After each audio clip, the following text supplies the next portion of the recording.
Olá, muito boa tarde. Eu sou Flávia Piazon, sou médica geneticista da Mendelix Análise Genômica e hoje eu estou aqui com dois ilustres colegas, que é o Danilo Viana e a Fabiola Monteiro, que são geneticistas também aqui.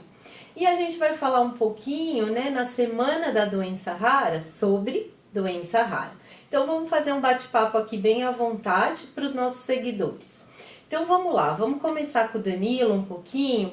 Danilo, já que você está super aqui envolvido com o diagnóstico de câncer hereditário, eu queria saber quais são as indicações do paciente fazer um exame que nós temos aqui na Mendelix, que é o painel de câncer hereditário.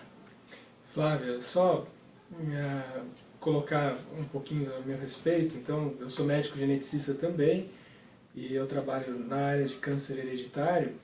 E respondendo a sua pergunta, a gente tem então um exame que é o painel de câncer hereditário. Esse painel de câncer, ele analisa genes que aumentam o risco de uma pessoa desenvolver câncer.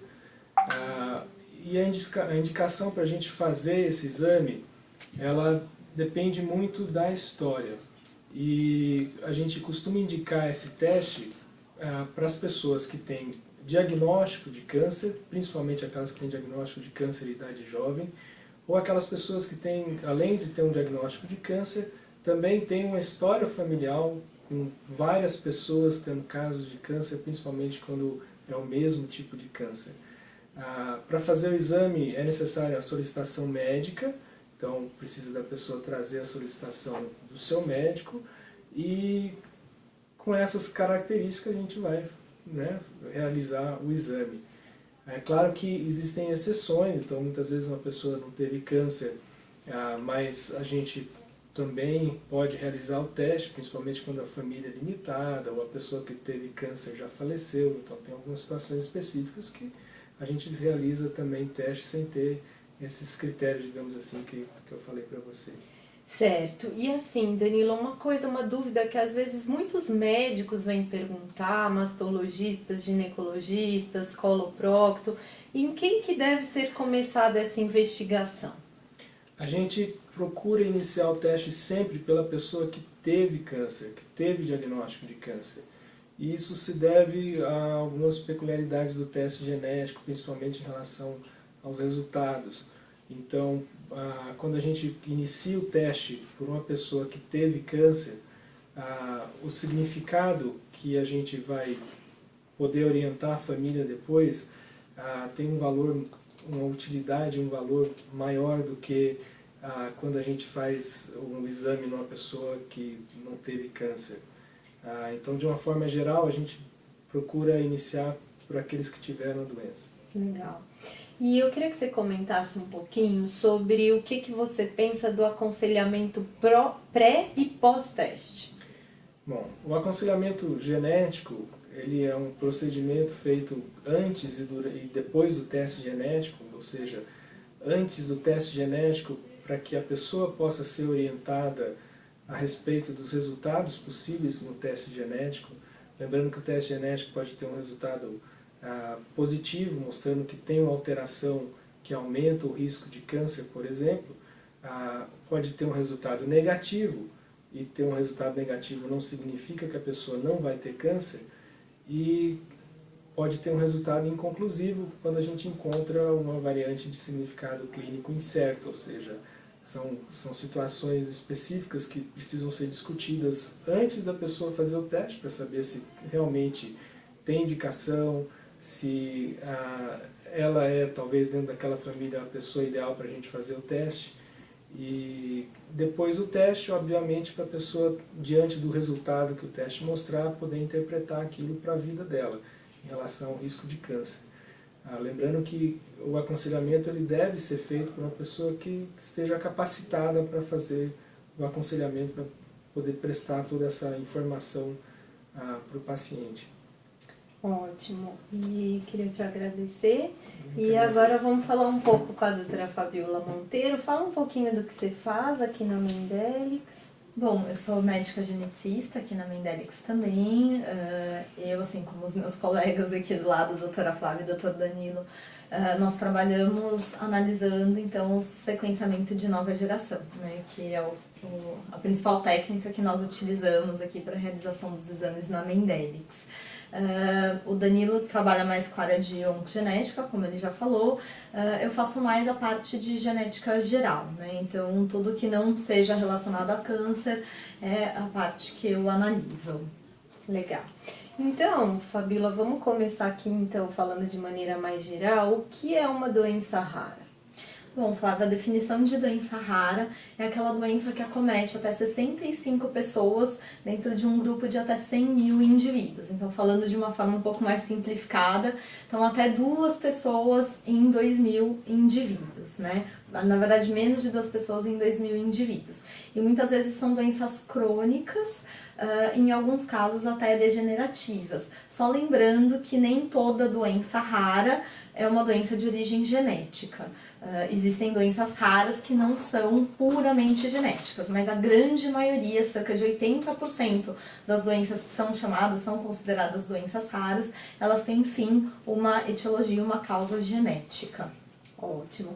E você estima-se que sejam quantas pessoas com doença rara no Brasil e no mundo? Bom, aqui no Brasil são estimadas 13 milhões de pessoas com doenças raras e no mundo difere um pouco aí esse número, mas de 5 a 8% da população mundial então teriam uma doença rara. Isso representa em torno de 460 milhões de pessoas, o que é muita gente. Então, na verdade, as doenças raras, elas são individualmente raras, mas quando a gente pensa nelas como um grupo, este grupo ele não é tão raro assim, né? Então, é uma parcela significativa aí da população que pode apresentar uma doença rara. E aí, quando há essa suspeita, né, de que o paciente pode ter uma doença rara, como que deve se proceder à investigação? Bom, essa suspeita ela pode vir aí de várias fontes, né?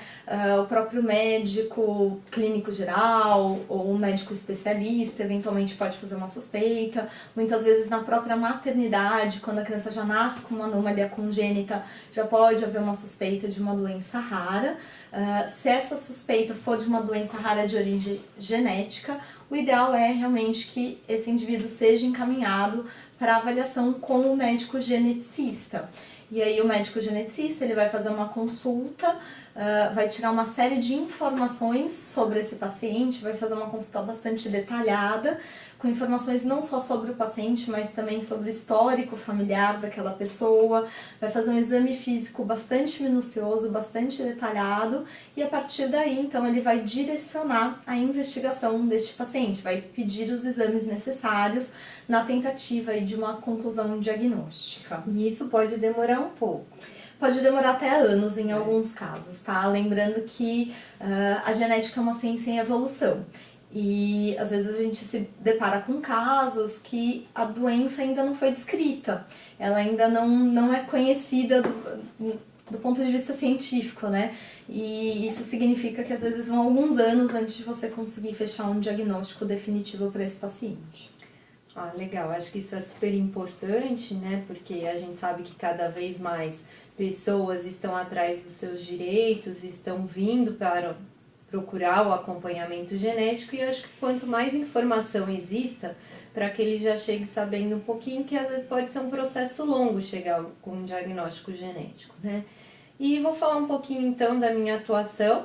Eu trabalho mais com a parte dos erros inatos do metabolismo, estou bastante envolvida com triagem neonatal, né? E a minha grande luta, assim, é a triagem neonatal ampliada, né? Já que os programas para triagem neonatal básica, em que hoje a gente tem 6 doenças, já estão bem sedimentados. Então, os pacientes já têm seu devido tratamento, diagnóstico.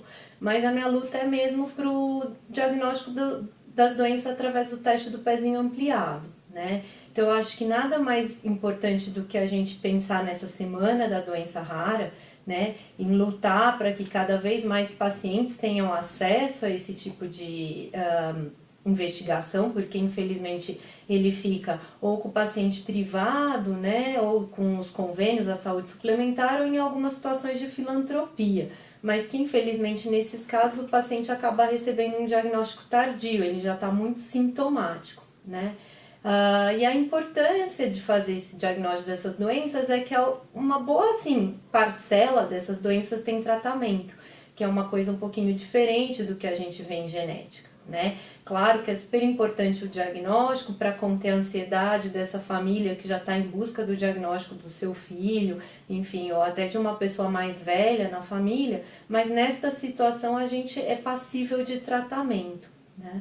Então, com isso, eu acho que a gente fecha uma coisa importante da equipe, né? Porque a gente tem o câncer hereditário, a doença rara, né? As doenças neurogenéticas como um todo e os erros inatos do metabolismo, que são as doenças metabólicas hereditárias. Então, é um prazer e eu queria mandar um recado aí para todo mundo que nos assiste.